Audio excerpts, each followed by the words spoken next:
The 53rd kilometer of National Road 14 is the center of a rural strike.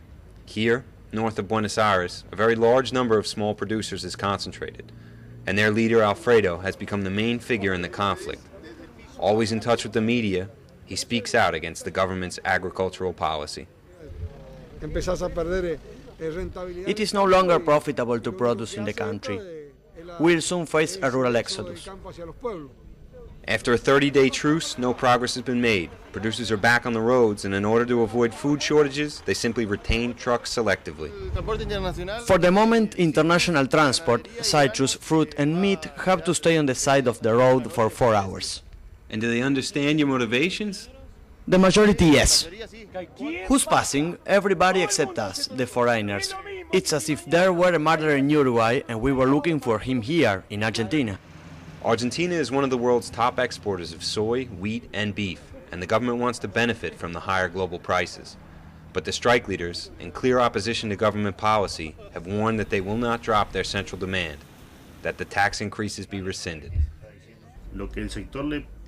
We want to produce more in order to export more. Maintaining lower prices on the internal market while exporting is possible, but the government doesn't think so. The president, Mrs. Kirchner, is struggling against inflation and placing blame on Argentina's farmers.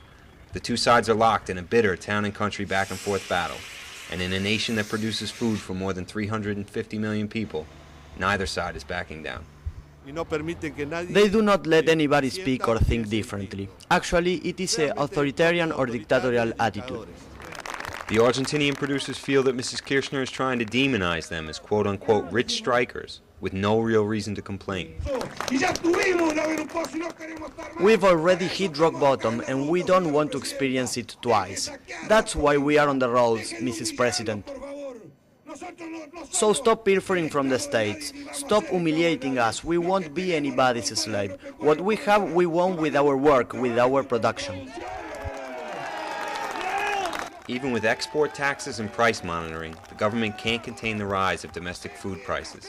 And if it does not want to be overwhelmed by the agricultural strike as well, it will soon have to sit for new negotiations.